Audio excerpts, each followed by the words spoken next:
ফারহান ফাইয়াজের মৃত্যুর ঘটনায় শেখ হাসিনা সহ ৩৪ জনের বিরুদ্ধে গণহত্যার অভিযোগ দায়ের করা হয়েছে।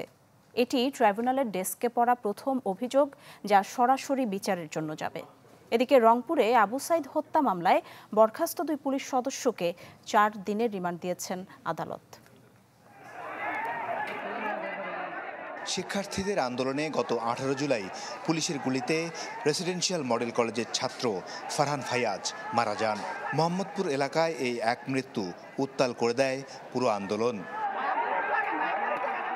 মঙ্গলবার ফায়াজের বাবা আন্তর্জাতিক অপরাধ ট্রাইব্যুনালে একমাত্র ছেলে মৃত্যুর অভিযোগে শেখ হাসিনা সহ ৩৪ জনের বিরুদ্ধে ট্রাইব্যুনালে অভিযোগ দাখিল করেন। এটি ট্রাইব্যুনালের ডেস্কে পড়া প্রথম কোনো অভিযোগ, যা সরাসরি বিচারের জন্য যাবে। এই যে ভিকটিম পরিবাররা বলেছে যে উই ওয়ান্ট জাস্টিস, এই জাস্টিসটা এনশিওর করার জন্যই আন্তর্জাতিক অপরাধ ট্রাইব্যুনাল এবং সেটার জন্যই আমাদের এই তদন্ত সংস্থা এবং প্রসিকিউশন টিম। আজকে প্রথম একটা ভিকটিম ফ্যামিলি আমাদের কাছে তাদের অভিযোগ নিয়ে এসেছেন।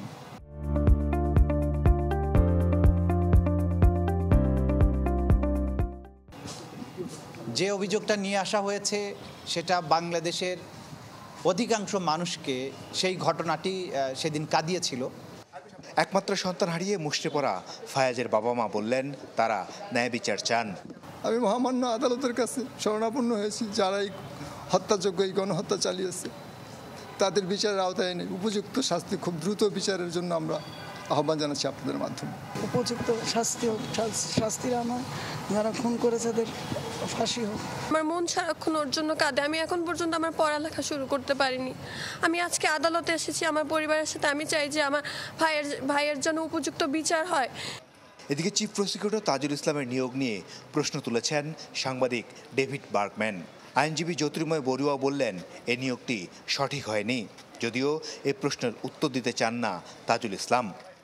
চিফ প্রসিকিউটর হিসেবে যাকে নিয়োগ দিলেন তিনি তো একটা রাজনৈতিক দলের প্রতিনিধিত্ব করেন, ফলে এখানে ফেয়ার ট্রায়াল হবে কিনা এই নিয়ে আওয়ামী লীগের আমলের বিচারগুলো ফেয়ার ট্রায়াল হয় নাই। বিচারগুলো হতে হবে তাহলে কোনো একটা ট্রাইব্যুনাল করে হতে হবে আলাদা করে, শুধুমাত্র এটার জন্য আলাদা ট্রাইব্যুনাল করা যেতে পারে।